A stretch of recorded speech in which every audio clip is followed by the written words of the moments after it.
Hello student, we are providing Centennial online classes as we are working from home. Today I will discuss class 12 chemistry chapter 8 and today topic is NCERT exercise.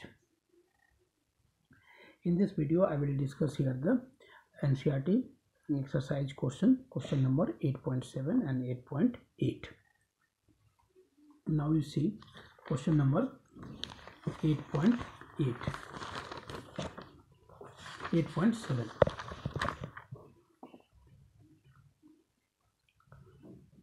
Question is here, what is lengthen-wide contraction and what are the consequences of lengthen-wide contraction? So first part is here, what is lengthen-wide contraction? Lengthen-wide contraction को यदि हम define करते हैं तो क्या हम पाते हैं कि जो lengthen-wide सीरीज होता है, lengthen-wide सीरीज जो रेंज करता है कहाँ से कहाँ तक, तो लेंथेनम से लेके लुटेटियम तक क्या होता है, LU तक। तो क्या होता है उसमें कि एटॉमिक नंबर ग्रेजुअली क्या होता है, लेंथेनम से लुटेटियम तक बढ़ता है। लेंथेनम से लेके लुटेटियम तक क्या होता है, इसका बढ़ता है एटॉमिक नंबर। लेकिन एटॉमिक नंबर जैसे जैसे इंक्रीज करता है तो इलेक्ट्रॉन्स एंटर करने लगता है 4f में बिफोर 5d। 5d में नहीं जाके वो 4f में जाता है और 4f जो होता है उसकी डिफ्यूज ज्योमेट्री होने के चलते वो क्या होता है आपका, वो पुअर शील्डिंग कॉज करता है। पुअर शील्डिंग कॉज करता है मतलब वो आउटर मोस्ट ऑर्बिटल को शील्ड नहीं कर पाता है। तो जब आउटर मोस्ट ऑर्बिटल को शील्ड नहीं करेगा तो फिर क्या होगा, न्यूक्लियर चार्ज ग्रेटर लगेगा आउटर मोस्ट ऑर्बिटल के ऊपर, जिससे एटॉमिक रेडियाई ग्रेजुअली क्या होता है, डिक्रीज करते चला जाता है। कहाँ से कहाँ तक, लेंथेनम से लुटेटियम तक। इसी फेनोमेना को हम क्या कहते हैं, लेंथेन-वाइड कंट्रैक्शन कहते हैं। अब देखो इसको आप क्या लिखोगे, आप लिखोगे कि as atomic number increases from lanthanum to lutetium, as atomic number increases from lanthanum to lutetium, electrons enter in 4f before 5d, which causes poor shielding due to diffuse geometry. As a result, greater nuclear charge is applied on outermost orbital. Therefore, atomic radii gradually decreases from lanthanum to lutetium. This phenomena is called lengthen-wide contraction. तो ये आपका क्या है, first part का answer है। अब देखो इस क्वेश्चन में एक दूसरा भी पार्ट दिया हुआ है, दो क्वेश्चन को एक साथ ला दिया है कि what are the consequences of lanthanide contraction. क्या कंसिक्वेंसेस है लेंथेन-वाइड कंट्रैक्शन के चलते, क्या क्या डेवलप हो जाता है।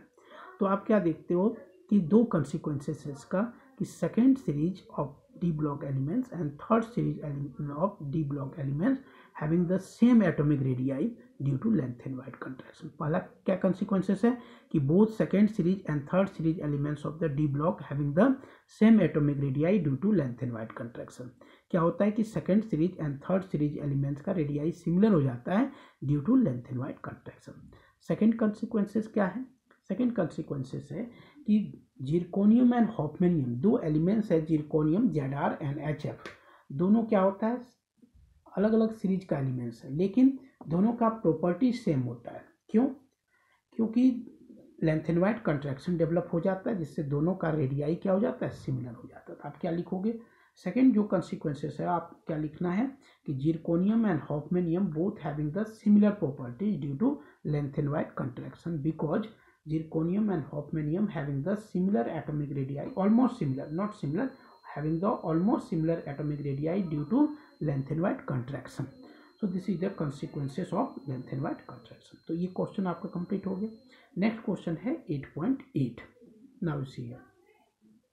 Question: What are the characteristics of the transition elements and why are they called transition elements?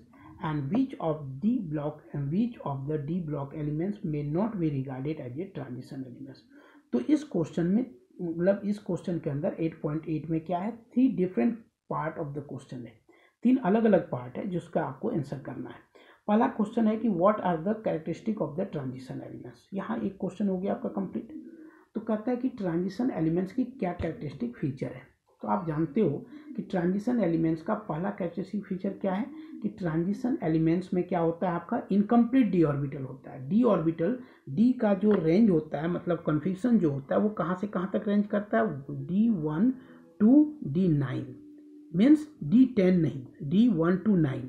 Means incomplete D orbital. पहला आपका प्रॉपर्टीज है कि इसका क्या होता है, डी इनकम्प्लीट होता है और कन्फिक्शन क्या रखता है, D1 to D9 तक रेंज करता है।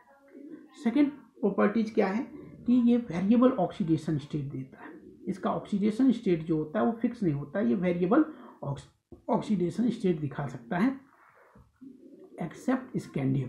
स्कैंडियम ही एक ऐसा ट्रांजिशन एलिमेंट्स है जो केवल +3 ऑक्सीडेशन स्टेट दिखाता है और ये बाकी कोई भी एलिमेंट्स आपका सिंगल ऑक्सीडेशन स्टेट नहीं दिखाता, ये वेरिएबल ऑक्सीडेशन स्टेट दिखाता है। नेक्स्ट प्रॉपर्टीज क्या होता है, नेक्स्ट प्रॉपर्टीज है क्या कि enthalpy of atomization transition elements का बहुत ही हाई होता है क्योंकि ये स्ट्रॉन्गर मेटालिक बॉन्ड का फॉर्मेशन करता है।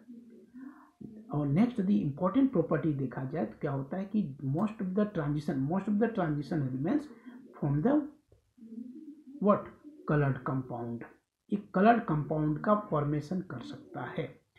और एंड कलर्ड कंपाउंड के साथ ही साथ transition most of the transition elements can form the complex compound also. ये सारे प्रॉपर्टीज इसमें क्या होता है, ट्रांजिशन एलिमेंट्स की प्रॉपर्टीज कहलाता है। क्या क्या, फर्स्ट पॉइंट आपका क्या था कि transition elements having the incomplete D orbitals. Second one, transition elements having the variable oxidation state except scandium. Third one is the they form the colored compound.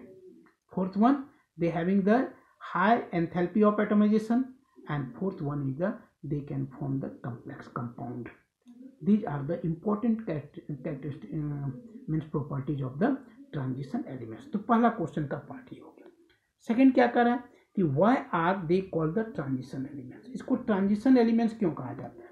तो ट्रांजिशन एलिमेंट्स इसको इसलिए कहा जाता है क्योंकि इसके पास इनकम्प्लीट डी ऑर्बिटल होता है और ये वेरिएबल ऑक्सीडेशन स्टेट दिखाता है, इसीलिए इसको ट्रांजिशन एलिमेंट्स कहा जाता है।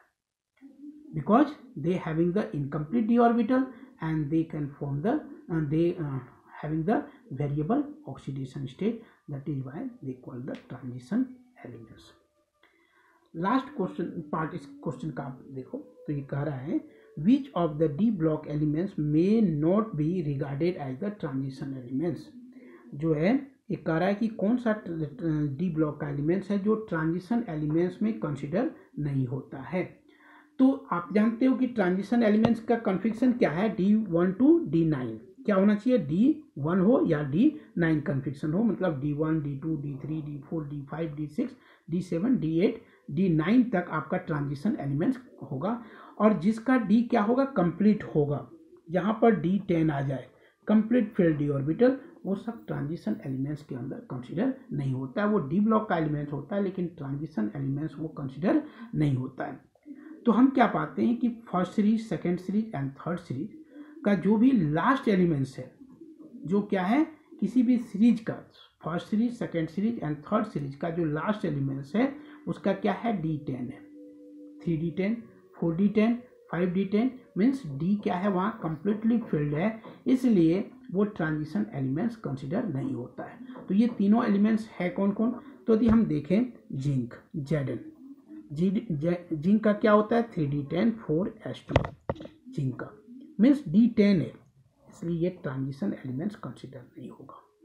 जिंक कैडमियम, कैडमियम का 4D10 एंड मर्क्यूरी जिसका क्या होता है 5D10। तो ये तीन एलिमेंट्स है जो किसी भी सीरीज का अपना क्या है, अपने अपने सीरीज का वो लास्ट एलिमेंट्स है जिसके पास क्या होता है D आपका 10 होता है, D कंप्लीटली फिल्ड होता है, इसीलिए ये तीनों एलिमेंट्स को zinc cadmium and mercury are not considered as a transition elements. Reason आपको क्लियर हो गया क्यों, because they having the completely filled D orbital. तो ये तीन ही एग्जांपल्स है zinc cadmium and mercury, because they having the completely filled d orbital, that is why they are not considered as a transition elements. Okay, thank you.